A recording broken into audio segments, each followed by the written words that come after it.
Hi everyone, I'm Loida. I have a very special guest. As you can see here, it's Tracy Tudor from $1 Million Listing LA. Tracy Maltus is one of the top agents at Douglas Elliman. We didn't get you $1.6 million. We got you $1.612 million. Don't be fooled by her charisma. Ooh.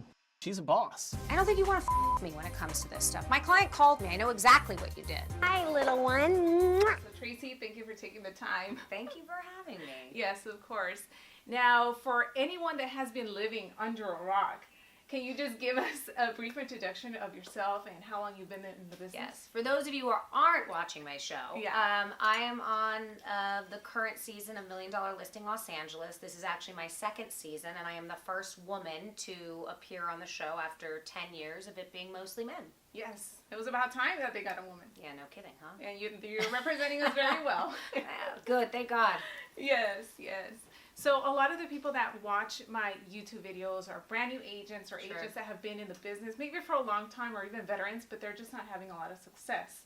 So can you share kind of like what you did before you got into real estate, or if you have been doing this for a long time, and what kind of took you to the next step? Well, I fell into real estate, to be honest with you. I studied theater in undergrad at USC, and I wanted to be an actress. But I did have like a little knack for sales, and in high school I had a job after school because all my friends had jobs after school. Yeah. And for those of you who are a little bit older, you'll know it was like Contempo Casuals and all Wet Seal and all these cool stores that all the girls worked at. Well, I worked at a men's clothing store where I sold suits. Okay. Not the most popular job in the world, but it was very cool because I made commission for the first time. And if I sold 3 suits in a week, I was paid my standard fee. But if I sold 4 or more, there was commission on the back end at the end of every week. So I got my first that was my first sort of moment where I realized, God, I really like the idea of, you know, making commission and being in sales. Yeah. Obviously at SC, I was selling myself and I was on stage, and then post-college, I just kind of came to the realization that I didn't want to do the hustling actress thing anymore, and decided to get into real estate because I grew up in Los Angeles. I was born and raised around this network of people, and I really felt like I had a unique opportunity to sell them homes. So that's how I got started. I think in the beginning, I thought that I would, of course, come out of the gates and be enormously successful because of all the people that I knew. But the truth is, anyone intelligent enough to have that kind of asset didn't trust a 24 or 25-year-old with selling their most important asset that they have. So I joined a team, and I think that was probably the first really smart decision I made in the business, was being a part of something that was bigger than me and working with 4 or 5 other people that were, you know, had years beyond my experience. Sort of, it just became this really great capsule where we would all sit in the office together, and I learned so much over the course of that 3 years, and then I really started building great success, and I started making more money than I ever thought I would ever make. Yeah, of course. Yeah. And before we continue, I do want to mention that we have a very special announcement that's going to be at the end of this video, so make sure that you stay tuned until the end. We're going to announce something very special. Very special. Yes. So, you know, a very popular question that I'm sure you get all the time is, how do you break into the luxury market? How do you break it? A lot of hard-ass work. That's how you break into the luxury market. It requires a skill set that obviously includes several different facets, right? So you have to obviously know the market that you're in. You have to have the experience, you know, and that's the whole chicken before the egg. You know, how do you get the experience unless you have the opportunity? And then, of course, it requires a certain sophistication, I think, and an understanding of the luxury market, which, you know, again, I think I can help a lot with. So those are the 3 things that I think are really important breaking into the luxury market. And the way that you can do that is, you know, 1, by making sure that you attach yourself to people, if you're not currently in that market, that you aspire to be. I don't care how you do it. If you can't be on their team and you can't work as their assistant, make sure you're going to every single open house that they have. Make sure you're making constant connection with them. Maybe they'll let you sit their open house when a team member of theirs can't. Whatever you do to have to surround yourself with that kind of success in the neighborhood that you want to be in, that's what you're going to do. And then I think secondarily, you know, it's important to understand what luxury really looks like. Do your diligence. Make sure that you're studying, architects, interior designers in your neck of the woods, whatever market it is that you're working in. Who are the people? Who are the A-listers? Who are the influencers that have an effect on what you're doing? And make sure you know what that's about. I think that's a big part of having your clients that you're trying to tap into think that you have your finger on the pulse, and that's the most important thing. And along with that, I feel that a very big thing, and maybe you can touch on a little bit more, is having the confidence. Because I feel a lot of agents, they want to go after these high-profile clients or high-ticket homes, but they don't have the confidence, or they think, oh, well, I've never sold it, so I can't do it. Right. And listen, you're not going to win all of them. You really aren't. And 9 times out of 10, you're going to lose because you're in the beginning of your career or you're trying to break into a market that you're not already tapped into. So I would say, number one, you have to let it roll off your back. You got to be able to move on from that situation and not let it take you down, because for every one that I win, I lose 5. And that's even at the level that I'm operating at. So got to have thick skin, number one. Number two, I think walking in with confidence is important.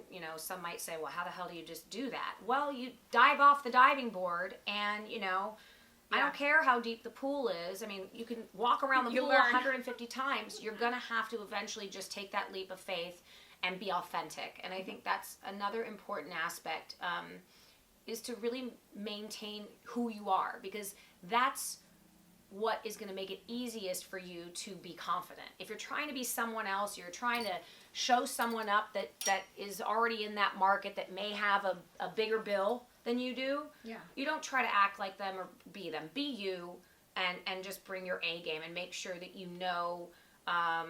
other factors that might make a client consider you. Like, if the guy that's walking in the door that you're competing against is already in that market, something that you can do is make sure that you know that market, every single sale that's happened within a mile of that area, and maybe pick 5 or 10 listings that you can actually speak to and that you have memorized, that the person that you're sitting across from, that potential client, can go, wow, they may be young and they may be new to this and they may have not listed this $10 million type home before. They sure as hell know what they're doing. Maybe I'm going to take a chance on them because they're hustlers. Mm-hmm. And then finally, I think being a hustler is the most important thing. Showcase the fact that because you're younger and more aggressive, that you might be someone that they want to consider. Yeah, exactly. And that's a lot of what I touch on my videos on my channel, because I feel a lot of, even the younger agents now think it's easy. I'm just going to go and call them and they're going to give me the listing. But it really takes a lot of hard work and dedication and hours and a lot of rejection to be able to get to that one person that might potentially give you a shot. So you have to stay consistent and you have to have a strong mindset that whatever the outcome is, if you're putting in the work, eventually you're going to see the fruits of your labor. Yeah. So going back to $1 Million Listing, how has that helped you in your business ever since you came on to the show? Well, obviously it's helped, and it's thrown a bunch of balls in the air that I have to manage now. So I've started a team, whereas prior to being on the show, it was really just 3 of us. Now we've grown to 5 and potentially might be bringing on a 6th person part-time. I think it's important that you recognize what you can and cannot do. I can only be in so many places at once. The show obviously can bring me a lot of leads, some of them valid, some of them not. But it's been such a valuable asset to my building my business that I have brought on a partner. Now, some might say, oh my God, you're giving away a huge portion of your business and your money, but I couldn't take my business and grow it any further if I didn't have the confidence in sort of taking that leap of faith and, as it might relate to you guys, hiring your first assistant because you've sold 25 million this year and you feel spread too thin.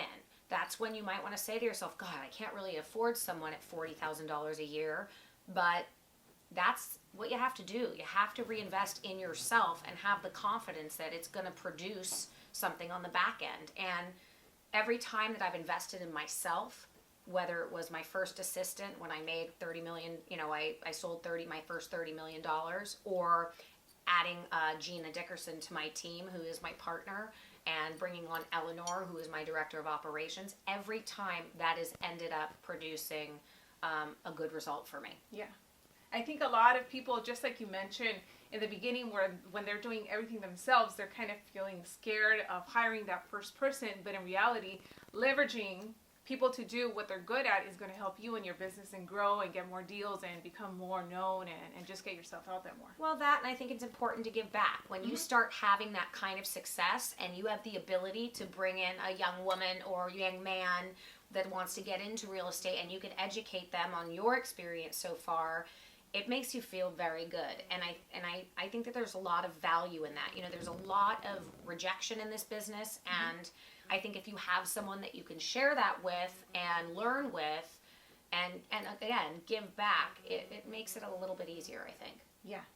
And talking about giving back, we're both going to be at the She's Unstoppable Live Women's Real Estate Conference, which is going to be the very first that I have known of conference specifically for women in real estate. So if you want to share a little bit of what you're going to be talking when you're out there. I'm so excited to be a part of this event.